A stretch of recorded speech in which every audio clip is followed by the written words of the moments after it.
Welcome back to another Leetcode explanation.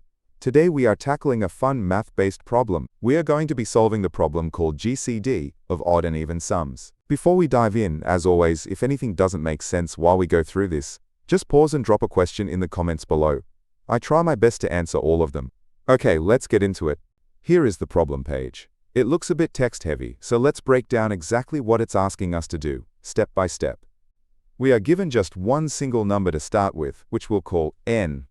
Our goal is to calculate two different totals based on that number en. The first is the sum of odd numbers, and the second is the sum of even numbers. Specifically, the sum odd is what you get when you add up the very first and positive odd numbers starting from 1. So if n is 4, we take the first four odds, 1, 3, 5, and 7. If we add those all up, we get 16. The sum even is exactly the same idea, but we add up the first and positive even numbers starting from 2. Looking at our example where en is 4 again, the first four evens are 2, 4, 6, and 8. Adding those together gives us 20. Once we have those two totals, 16 and 20, our final task is to find their greatest common divisor. That's the biggest number that divides perfectly into both of them. For 16 and 20, the biggest number that divides into both evenly is 4. So for an input of 4, our answer is also 4. Now, let's figure out how to code this. The first way we can solve this is by using the Euclidean algorithm, which is a classic, very fast way to find the greatest common divisor of two numbers. Before we find the divisor, we need those two sums. We could write a loop to count and add up all the numbers, but there's a well-known math trick that makes it instant. It turns out that the sum of the first n odd numbers is always exactly n squared, and the sum of the first n even numbers is always n multiplied by n plus 1. Knowing those formulas, we can skip the loop entirely. We just plug our input n into those two formulas, and then feed those two results directly into a GCD function. Here is what that looks like in Python. We define a standard recursive GCD function inside our main method, and then we just call it using n times n for our first number, and n times n plus 1 for our second number. Because the Euclidean algorithm halves the numbers very quickly, the time complexity is order log en. The space is also order log en because of the recursion stack. This is a great solution, but if we look a little closer at the math, there's a mind-blowing shortcut we can take. This brings us to the second approach, which is pure mathematics. Let's look at those two sum formulas again. We have our odd sum, which is n times n, and our even sum, which is n times n plus 1. Do you notice what both of these formulas share? They both have an en as a multiplier. In math, if you are finding the greatest common divisor of two numbers that share a multiplier, you can pull that multiplier out to the front. So we can pull the n out of both sides. This leaves us with n multiplied by the GCD of just n and n plus 1. Now we just need to know the GCD of en and en plus 1. Think about any two consecutive whole numbers, like 4 and 5, or 100 and 101. Two consecutive numbers are always what we call coprime. They never share any factors other than the number 1.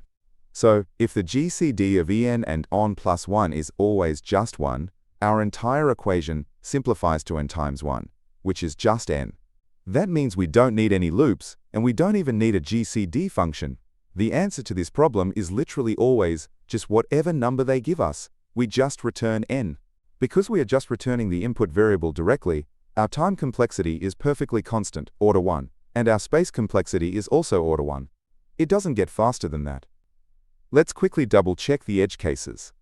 The smallest positive integer we could get is 1. Does this logic hold up if n equals 1?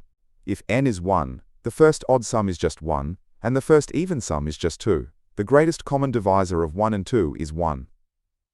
Since our input was 1, and our answer is 1, the rule holds perfectly.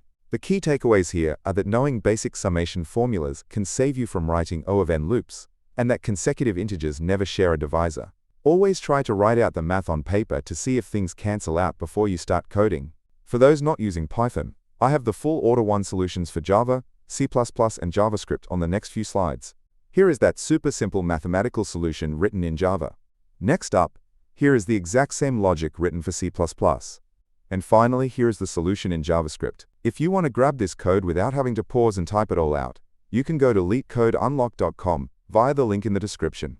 You can copy the exact code shown here, which also really helps support the channel. Before we wrap up, I want to quickly mention that you can probably tell this voice is AI generated. I built this tool to help myself study Leetcode daily, and I'm sharing it here to help you guys too.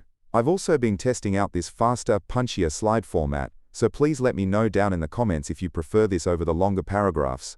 I also have another channel called Leetcode Unlocked, where my goal is to eventually document a solution for literally every problem on the platform, not just the dailies. Be sure to check it out if you're grinding out problems.